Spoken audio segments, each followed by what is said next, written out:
الحمد لله والصلاة والسلام على رسول الله صلى الله عليه وسلم وعلى آله وصحبه أجمعين. اللهم علمنا ما ينفعنا وانفعنا بما علمتنا وزدنا علما. اللهم اجعل العلم حجة لنا لا علينا يا رب العالمين. We ask Allah subhanahu wa ta'ala to make knowledge a witness for us Yawm al-Qiyamah. We begin in the name of Allah subhanahu wa ta'ala, and we send peace and blessings upon our noble Prophet Muhammad ibn Abdullah, upon his family and companions, and those who follow him in righteousness until the last day.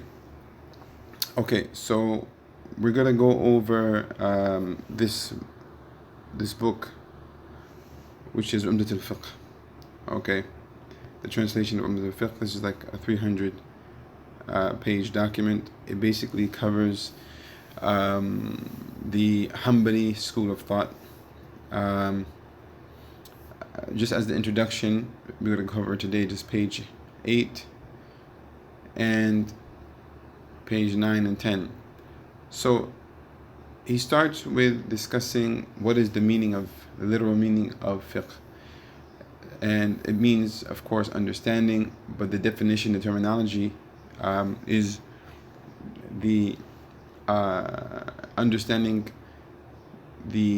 or deducting the rules of fiqh from the various evidence.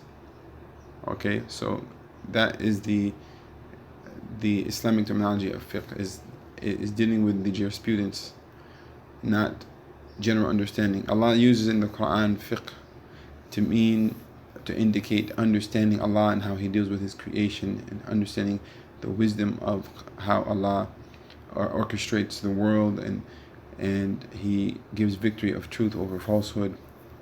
And but the meaning of fiqh within the context of Islamic law is pertaining to understanding the text. So that's the first point that he's making here.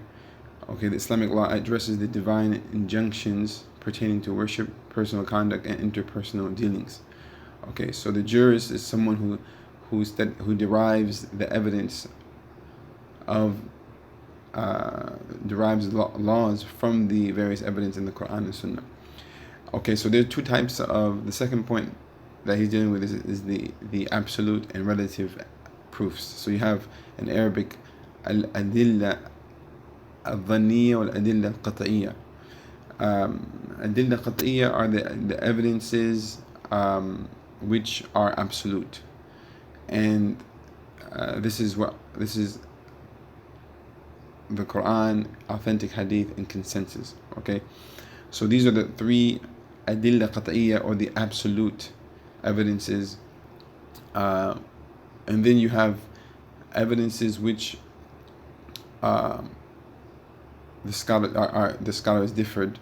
The majority of the scholars, they consider qiyas to be an evidence analogy. In other words, we look at the wisdom behind a specific. We look at the wisdom behind. This is qiyas here. We look at the wisdom behind a specific prohibition, and then we take something that was not specifically identified in the Quran or Hadith, but it has the same rooting. Just for example, alcohol, and looking at other intoxicants. So that would be analogy. We'll take this ruling, the ruling of intoxicants, and put it under the category of the ruling of alcohol, for example. That was specifically mentioned in the Quran and Hadith to be prohibited. So we're looking at the reason why did Allah make it. So that's qiyas.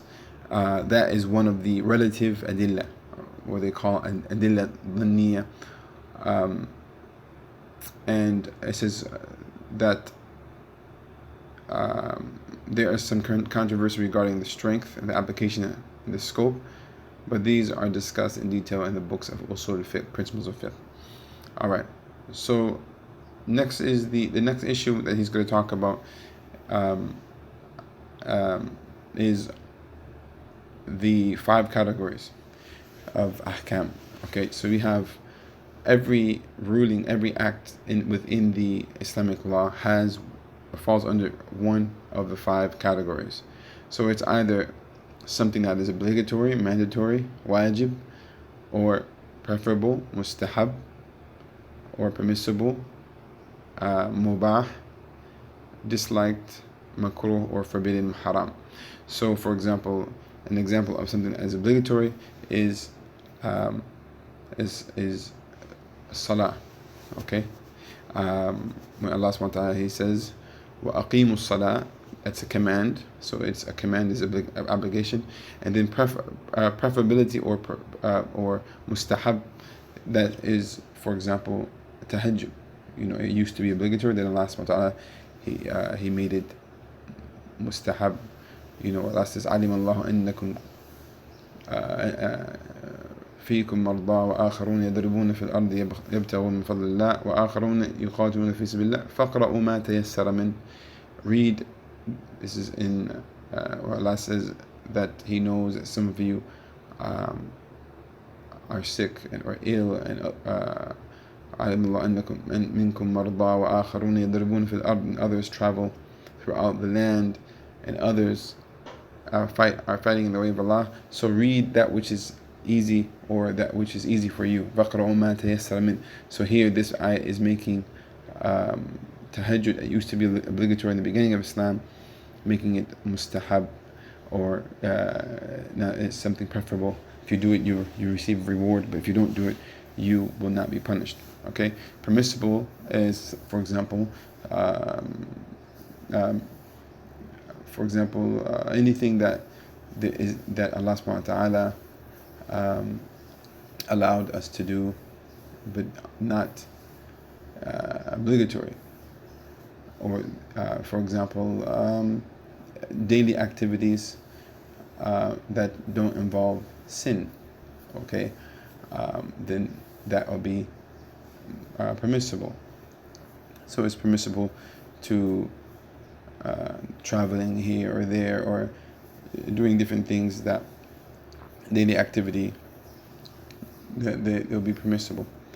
Something that's disliked, makruh, is something that if you leave it, if you leave it, you'll get reward, but if you indulge in it, it's not. It's disliked, but it's not haram. Okay, and the example of that is for example, maybe one of you can give me an example of something that's makruh. For example, wasting time. When you wasting time on doing an activity, for example, playing certain video games that don't have haram in them, but instead of, for example, or indulging in an abundance to where it's a person could be doing something better. That's an example of something that's makruh. Okay, inshallah we'll get into some other examples, obviously. And haram is something that is prohibited, like any prohibition in the Quran that has a sin connected to it, then that would be haram. And a prohibition that has that is no sin associated with it. So there's some things that Islam prohibits us to do, but it's not a prohibition which will cause a sin. Okay, and we'll get into some examples, inshallah.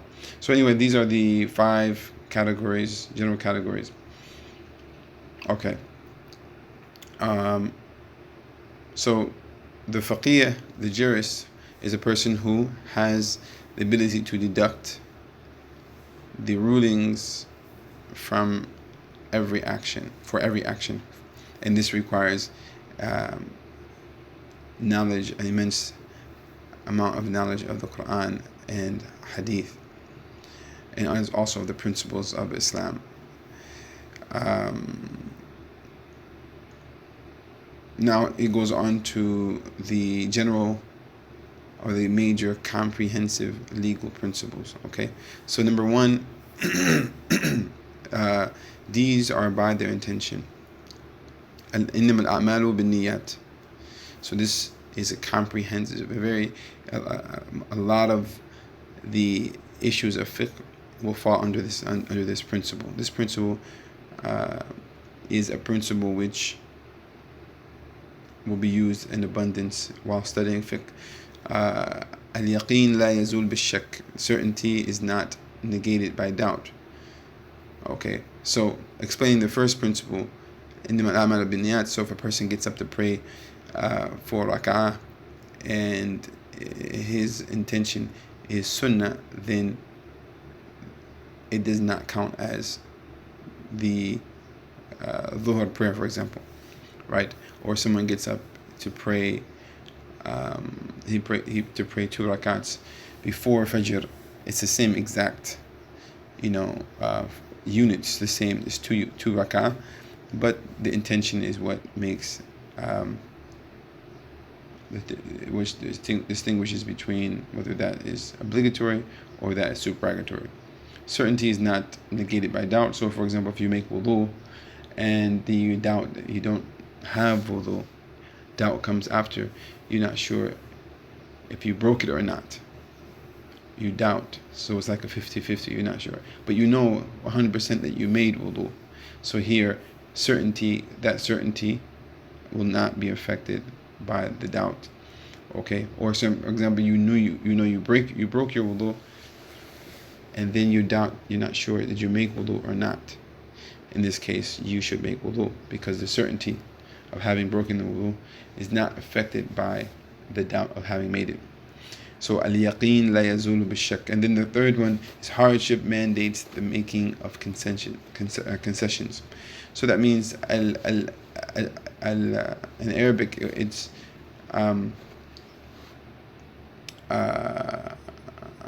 al-haraj tajlib al-taysir, or al-mashaqqa tajlib al-taysir. Al-mashaqqa tajlib al-taysir. So that means that that's a general principle. So if a person is in extreme need, then Islam gives him concessions too. For example, if a person is starving, he can eat pork. Or if a person is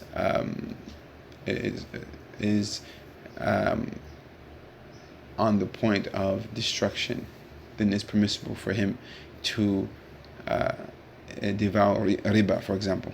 But of course, this mashaqqa, or for example, if a person is traveling and then he can break his fast. These are all principles. Of course, these are the common applications of these principles, but there are other aspects of fiqh that fall back on this principle as well. And this is the third. So hardship mandates the making of concessions. Number 4, no harm and no reciprocation of harm. La darara wa la dirar. La darara wa la dirar. So if a person says, I can do certain things, it's permissible for me to, for example, to just relax in the road, for example. The Prophet ﷺ, he gave a prohibition of just being in people's way, or anything that's going to harm a person. Any harm should be removed, and that's a general principle. So when there's no specific Quran or Hadith about a particular action, but it's going to cause harm, okay, then we would know that would be prohibited based upon this principle. The Prophet said, La darara wa la dirar, no harm and no reciprocation of harm. And the 5th one is customs are given consideration, right? So that means that when you are in a situation, in transaction, there's a certain unwritten rule in the society, those are taken consideration within the Islamic rulings. Okay, so these are the five comprehensive legal principles which will come throughout this book a lot. Then comes the manner. He talks about the manner in which fiqh is studied. Most scholars teach a concise text like the one we have by Imam Ibn Qudamah rahimahullah al-Maqdisi. He is the great Imam from Syria who wrote, who was basically considered one of the greatest scholars of the Hanbali madhab and also of all the madhab. He wrote a book called Mughni, which is studied by scholars compared to fiqh. So you can, but the best manner to start studying fiqh, or there's the two approaches. You can study fiqh from the fiqhi perspective, or from the schools of thought. So you can take a school of thought, one of the madhahib, and and you can take a text which was written by a great scholar and summarizing all the ahkam from the book of Tahara all the way into the end of the various chapters of fiqh, studying that one madhab with the dalil, so you know that you can that's a good approach. And then another approach is the approach of studying comparative fiqh, where you take all the four madhab, you deal with each chapter of fiqh and you compare, which is important to see that how the scholars deduct and deal with the text and deduct rulings and come to conclusions. So it will train you how to think like a scholar. But it will, if you haven't studied one text and mastered that text, then you would be all over the place. It would be hard to comprehend. The objective of fiqh is to understand the various aspects of worship, and then based upon Quran and Sunnah, based upon Allah, what Allah said and the Messenger said, or the consensus of the scholars, and to know how these ahkam were deducted, and to worship Allah subhanahu wa ta'ala based upon that. This is the fundamental objective. So this is why we've taken this approach. There's another third approach, which is the approach of the fuqaha Ahl Hadith, the scholars of Ahl Hadith, and they go throughout the various books of hadith, like at-Tirmidhi, which we're going to take a look at that as well, and they start with studying the hadith, it's like fiqh as-sunnah, studying the hadith, and then they bring the ayat, they bring the hadith. They'll say, okay, the ruling of tahara or making wudu, bring the hadith, bring the ayat, or the ayat, then bring the hadith, and then mention what the imams of the Sahaba and the Tabi'een and the Tabi'een, what did they say, and how and then looking at the strongest, just sticking to the strongest opinion, and that is also a beautiful way of studying, but that requires a lot of reading and a lot of memorization of hadith. So I believe that the best approach is the approach of the ulama of the fuqaha of hadith. This was the way of the four imams, and this is how they became scholars, ulama al hadith, ulama al fiqh. If you look at Imam Malik, Imam Shafi'i, Imam Ahmad, they all have this approach. But as a start, just because it's good to study one text and then graduate into studying the way the fuqaha of hadith studied. Okay, so then he deals with he deals with the categories of fiqh. So what does fiqh deal with? What are the general categories as far as the subject matter? You have the fiqh al-ibadat, the fiqh that dealing with worship like salat, fasting, hajj, siyam, for example, zakat, the book of zakat. These are the ibadat, okay? And then you have the fiqh al-mu'amalat, okay, the fiqh dealing with interpersonal dealings and adab and personal conduct. So, for example, business, trading, what is the rulings of the various aspects of business, what is the ruling of marriage, interpersonal dealings, the rulings of divorce, the rulings of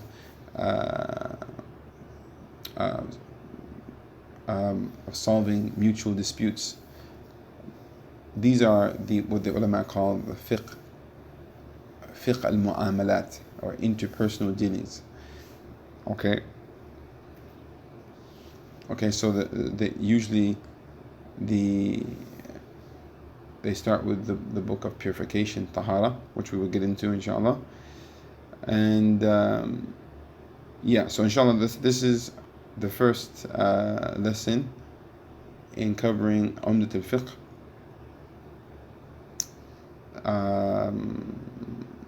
This book is what they call a metin, or a concise text written by the Imam summarizing the ahkam, and this will help a person understand the fundamental rulings by which he can worship Allah subhanahu wa ta'ala. Okay, so you can stop the recording and read this page 11, read through it, and then we'll go over the questions inshallah ta'ala. هذا وصلى الله وسلم على نبينا محمد وعلى آله وصحبه أجمعين. والسلام عليكم ورحمة الله وبركاته.